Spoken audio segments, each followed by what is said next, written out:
Park, Pak. Iya. Jadi buat yang terhormat Bapak Joko Widodo, saya sebelumnya turut berduka cita atas wafatnya Ibunda Bapak.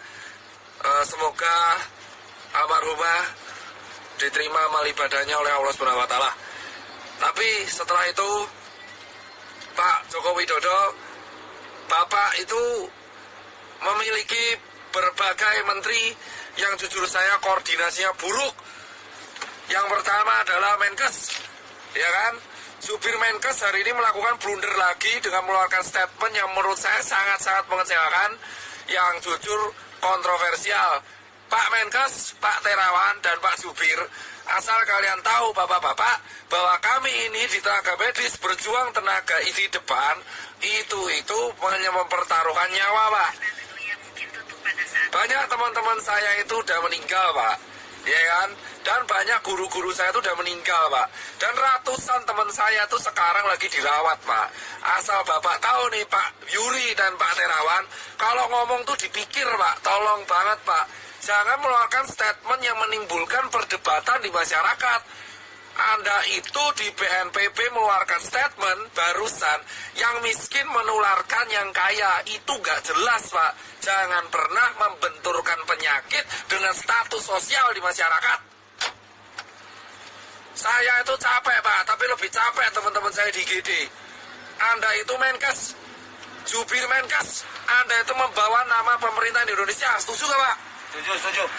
Capek kita berdua ini, Pak. Capek semua tenaga medis di Indonesia itu capek, Pak. Jadi tolong, Pak, kalau Anda ini mengeluarkan statement yang salah, itu kerja keras kita kayak gak ada harganya, Bapak. Dan yang kedua, tolong ya Pak Jubir Menkes diperbaiki. Dan yang ketiga, Pak Jokowi, solusinya adalah undang 10 pakar ekonomi yang ada di Indonesia, yang Anda paling percaya. Adakan rapat terbatas, entah itu lewat Skype, entah itu lewat apapun, yang tugasnya adalah mengevaluasi kemungkinan terburuk yang dialami oleh negara Indonesia jika kita mengadakan karantina wilayah. Undang 10 pakar ekonomi tersebut sehingga Anda bisa membuat keputusan untuk memanfaatkan dana dari APBN yang Anda punya. Lucu banget ya salah jalan kita udah. Ya, Pak. Itu, ya kan?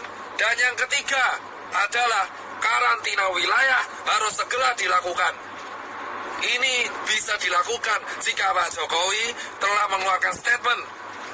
Jika tidak dilakukan, maka infeksi ini akan menyebar ke seluruh provinsi di Indonesia.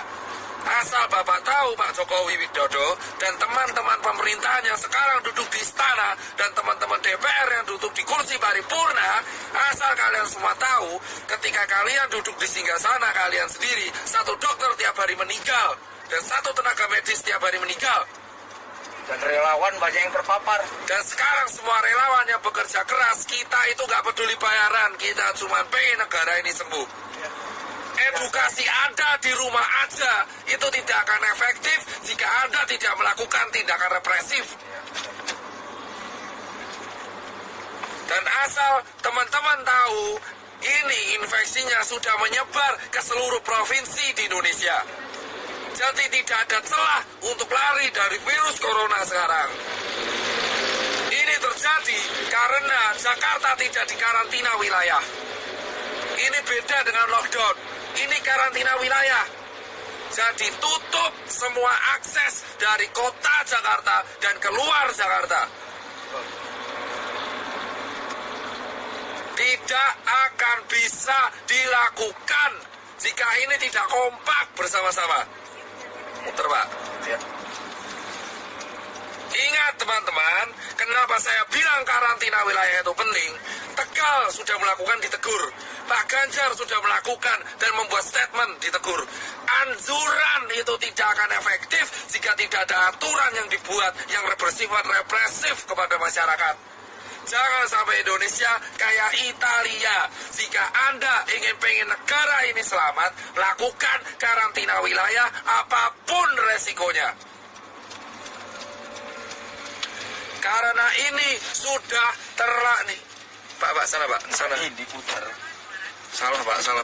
Di rumah aja, working from home lah, apalah itu. Tidak akan berguna. Karena semua tetap kita semua tetap akan berantem, bosku. Ya kan? Ini harus dilakukan karena infection rate sudah menyebar di seluruh negara Indonesia. Sementara rumah sakit kita kekurangan APD. Ambil kiri, Pak. Saya nggak mau tahu, orang mudik itu bisa ditahan kalau ada aturan.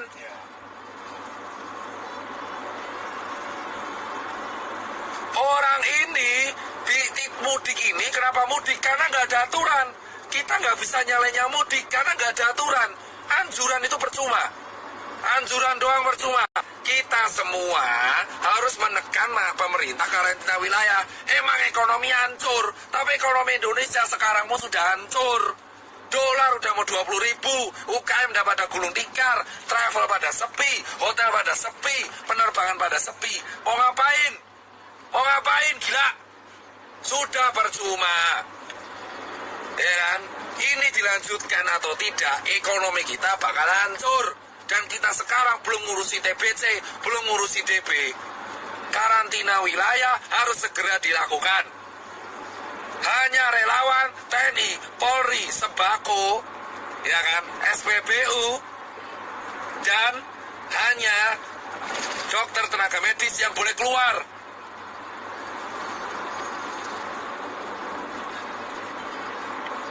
Ya kan? Emang capek saya, tapi saya lebih capek kalau lihat orang infeksi tambah terus tiap hari. Dan itu potensi meroket di bulan April. Yang mati tiap hari. Sekarang yang meninggal udah mau tembus 100. Dan yang infeksi udah 1000. Ini bisa puncak Ramadan. Kalau kita mau selesai, satu-satunya cara yang bisa menekan adalah menahan migrasi orang-orang, menahan perpindahan orang-orang, sehingga infection rate bisa dikontrol di kota tersebut, sambil tenaga medisnya menyelesaikan masalah. Jika Anda tidak menyelesaikan masalah dengan hanya anjuran di rumah aja, seperti yang dikatakan staf sus presiden, itu omong kosong. Gak akan ada gunanya anjuran-anjuran itu. Kampenmu itu tidak akan pernah diikuti oleh masyarakat. Edukasi ini terbukti tidak berjalan dengan baik karena tidak ada sanksinya. Kamu melarang orang mudik tapi nggak ada sanksinya. Jika mau disiplin, buat sanksinya, buat aturannya, buat perpres, buat kepres, buat apalah terserah. Yang penting karantina wilayah. Akses selama 5 hari dari Jakarta, baik masuk dan keluar, harus segera dilakukan, bosku, sambil tenaga medis menyelesaikan masalah di kotanya masing-masing. Singapura mau melakukan denda itu. Karantina wilayah, dan ini bukan bercandaan. Sekarang siapapun bisa kena. Orang tuamu, anakmu, tetanggamu, temanmu itu bisa kena. Bisa kena.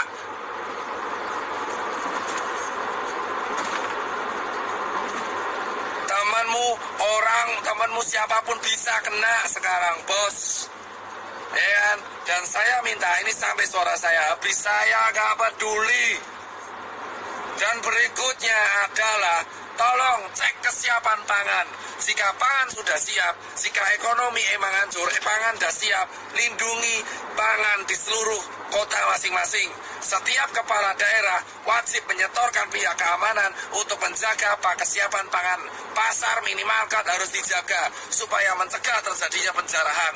Hal yang kedua yang harus dilakukan, mengundang para pakar ekonomi ke istana ataupun lewat Skype untuk melakukan rapat terbatas, menghitung kalkulasi ekonomi kemungkinan terburuk yang terjadi jika tidak dilakukan karantina wilayah dan jika dilakukan karantina wilayah. Ketiga, segera membuat keputusan dalam waktu seminggu ke depan untuk solusi mengenai Indonesia agar infection rate terkontrol. Keempat adalah menjaga kesiapan distribusi logistik, entah itu APD ataupun nutrisi dan sembako, baik itu bagi warga ataupun bagi masyarakat. Dan terakhir, bagi dokter dan tenaga medis yang berjaga, dan TNI dan Polri. Dan berikutnya adalah undang-undang karantina harus diaktifkan. Segala kesiapan pangan masyarakat